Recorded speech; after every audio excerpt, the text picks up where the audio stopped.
My phone's ringing. It's just on silent mode.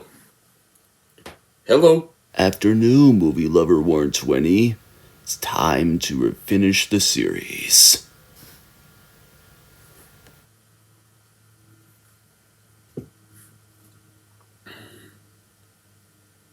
Someone has taken their love of sequels one step too far.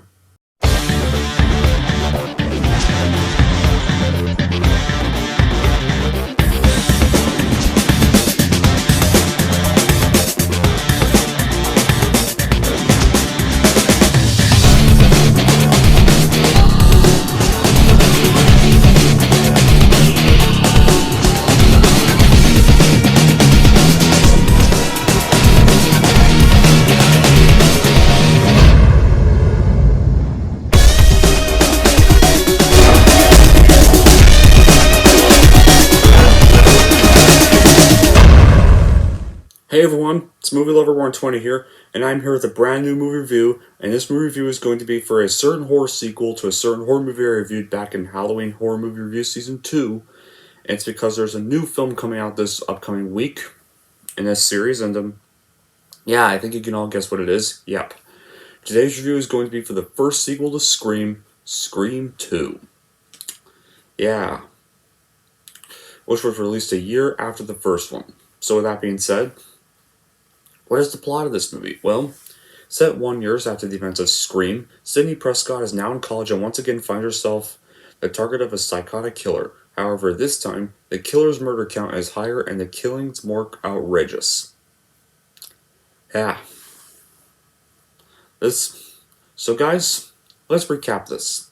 In 1996, a horror movie called Scream released that in around December, and it was such a massive success at the box office and with critics. It saved the horror and slasher industry as we know it and became the highest grossing slasher film ever at the time. So of course, that meant a new franchise was on our hands. The reason I say this was because in 1997, a year after the first one, we had the first sequel of the series called Scream 2. And it was also a massive success at the box office, and at around that time, had one of the highest opening weekends for a film released in December, especially for a horror movie released in December. And with this movie, you know how the first one satirizes the cliches of horror films and franchise starters? This sequel satirizes the cliches of sequels to horror movies that worked the first time around, and why the sequels don't work nearly as much since they always keep doing nothing but ramping up gore or just forgetting what made the original good in the first place. However, this sequel is actually just as good, but not nearly as much as the first movie was. I really like how this movie pokes fun at bad horror sequels that rehash the predecessors all the time, and here is kind of why I still like this sequel quite a bit. The good qualities it's one of a few slasher films that managed to have a fantastic film that it's about as fantastic, if not as much as its predecessor. Once again, the actors such as David Arquette, Neve Campbell, Courtney Cox, and Sarah Michelle Gellar still give wonderful performances of Dewey Riley, Sidney Prescott, Gail Weathers, Stacey Cooper, etc. And I really like this scene where they're in this class and they're talking about how much sequels suck, but they also bring up why there's some sequels are better than their predecessors if they get well made. And Ghostface is back once again to terrorize and murder more civilians in the town of Woodsboro, and he still is a funny, scary villain at the same time. And the movie has some good references from the previous horror movies or non-horror films, such as a scene in the beginning of the movie where the movie theater is playing a fictional movie called Stab, which is based off the whole events of the first film. At the beginning of the movie, where a fictional portrayal of Casey Becker, who's actually played in a cameo by Heather Graham, gets naked and turns on the shower, which is a reference to Janet Leigh's shower scene in Psycho, the 1960 film. It even still retains the charm and charisma from the first movie, and it did pretty well. So there's still some amazing cinematography. There are still some funny moments like in the first one from here and there around this film. And the opening scene is absolutely a very terrifying way to start the movie. Kind of like the opening scene of Scream where Casey Becker and her boyfriend get brutally murdered. This one, at this theater, Phil uses this restroom and is killed by Ghostface, and then Ghostface fatally stabs his girlfriend Maureen at the movie theater. And a very wonderful soundtrack that was both performed by Danny Elfman and Hans Zimmer, some very well, and some really creative kills as well, especially shockers, guys. Randy's death. Randy's death is often known to be the most upsetting death of the series. Apparently, it was known to have outraged or upset so many fans because everybody really loved his character so much in the first two, and no one expected him to die. So that was a nice little twist.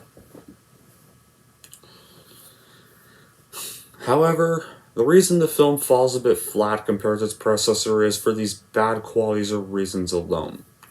But they're not like bad enough compared to most horror sequels. The bad qualities of this, well, the twist that Mikey is the killer is a bit underwhelming because he's absent for 45 minutes of the movie before the twist.